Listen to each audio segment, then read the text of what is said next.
ndasubiye kubaramutsa no kubakaza mwese abanywanyi bacu muriko murabana natwe mu makuru n'ibiganiro vya misi yose tuba turiko turabashikiriza n'umwanya w'amakuru agezweho ariko aravugwa cane nga mu gihugu c'u Burundi. Turaza kugaruka ku ngingo zitandukanye, amakuru ariko aravurwa mu bimenyesha makuru ivyagiye biragarukwa ko ndetse niba biriko biratangazwa n'abategetsi. Mu ngingo nkuru zano makuru turaza kubabwira ko nkuru y'umubabaro, hari umugore ahejeje gucumita umugabo we imbugita mu nda.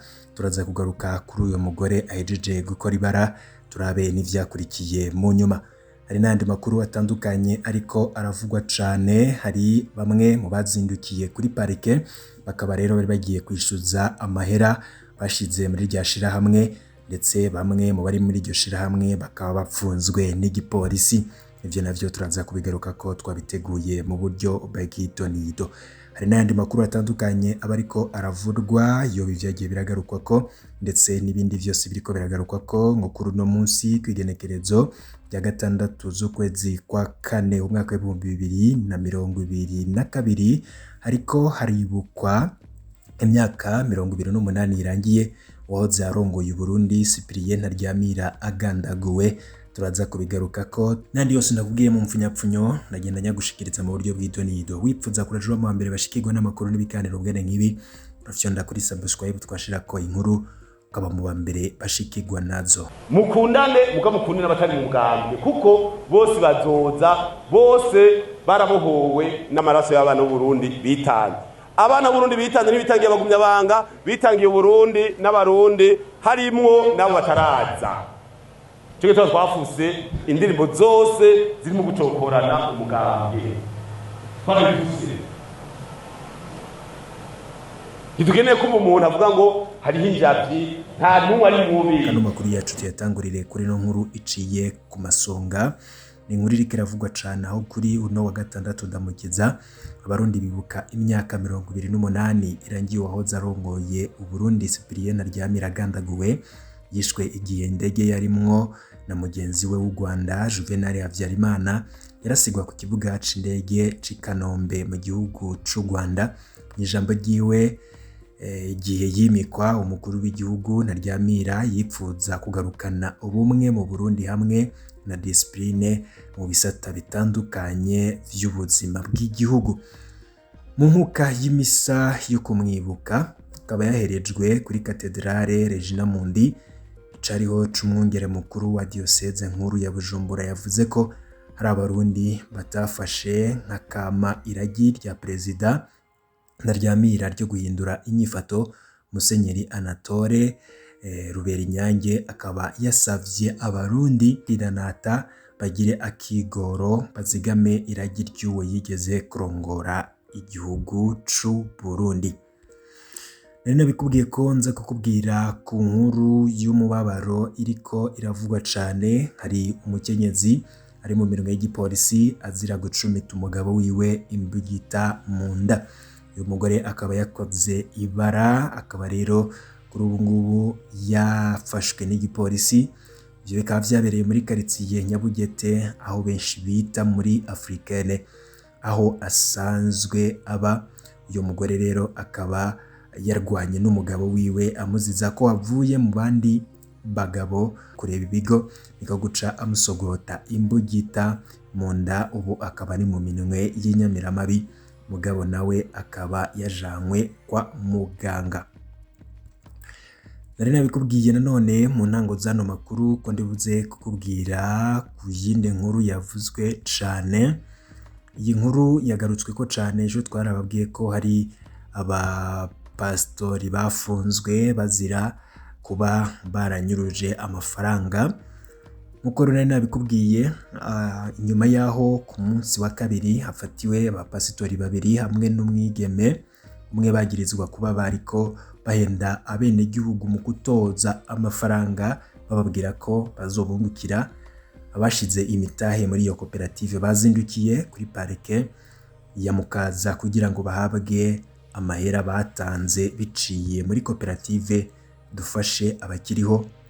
Abashitse rero bakaba bahawe isango ryo kugaruka ejo ku munsi wa kane, kuko nyene kurishinga nabo bafashanya guhemba abo bashizeyo imitahe batashoboye kwitaba kuko bapfunzwe bakaba bahawe isango ryaho kera.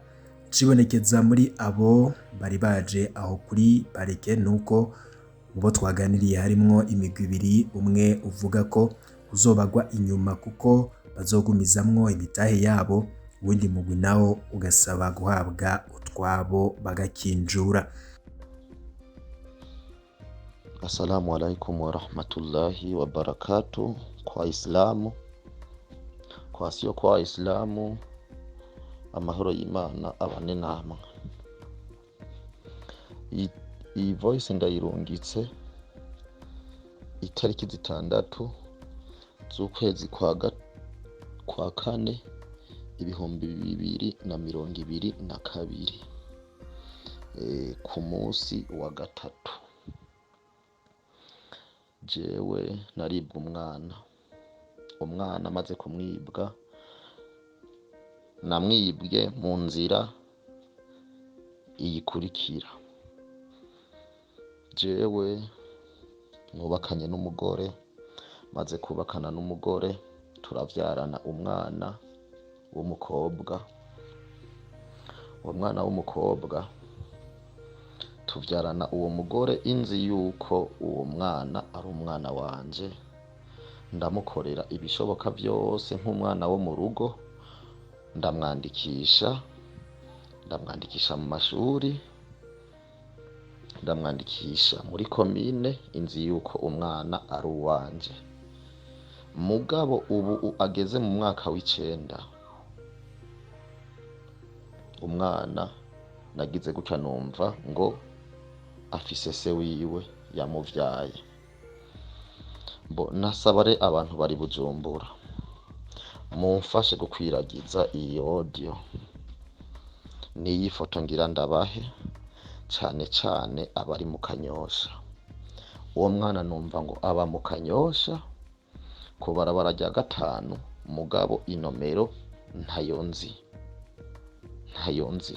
Ku bantu baba mu Kanyosha ku barabara rya 5 muri rusangi barashobora kubona buno butumwa hama bakagira ico bamfashije, kuko jewe umwana nta kuntu namureze kuva mu buto, ndamwandikisha ndagira iki, mugabo umwana agiye gutwagwa ari uko umwana akuze niho ngiye kubumva ngo se wiwe ngo n'uyu. Jewe uwo mugore ubu turiko turavugana, je ntitukibana.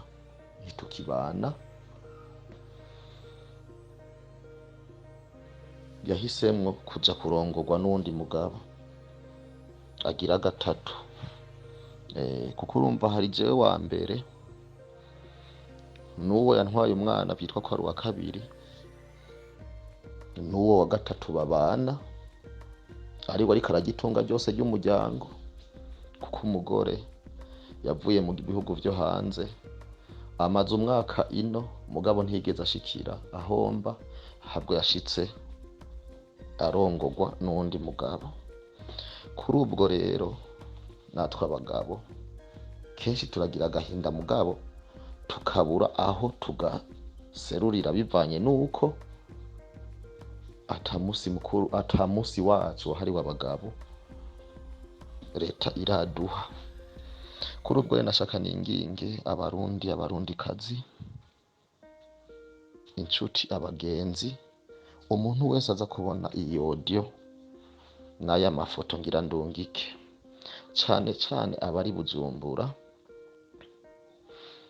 mu Kanyosha kujya 5, mugerageze mubintangire mu magroupe, hama uwo mwana jewe menya ahantu haba, hama ngende mbaza ivyiwe, nkumva vy'ukuri yuko umwana atari uwanje, nzogerageza kuvuga ati je naramutunze kugeza ubu afise imyaka 18. Nimumpa agashimwe kaho namureze gushika ubu, kubera umva se wagiye kuboneka umwana ari uko akuze. Hama rero aboronka buno butumwa bwose bwoshikira, nukuri ndabinginze mumfashe, umuntu amenyera ahantu haba, nukuri agashiruka buto ntikazobura. mugabo amenye ahantu haba, je ngende mbaze yuko umwana ari uw'umutungano canke ari uwo bafashirije ngaho muhira canke ari uwo boba bavyara. Jewe ngene ndabibaze. Kuri ubwo rero jewe umuntu azomenyera ahantu haba, inomero za telefone nkoresha kuri WhatsApp ni 79 771 284. Ndasubiramwo ni 79 771 284 cankwe 68 148 736. Izo zose nizo nkoresha kuri WhatsApp. Umuntu amenyera ahantu uwo mwana aba, kuko jewe vyangombwa vyose vyemeza yuko ari umwana wanje byose ndabifise. Ndabinginze rero mumfashe kurungika irijwi kure kugira nanje intuntu n'agahinda mfise ku mutima ndabe ko vyohera. Murakoze.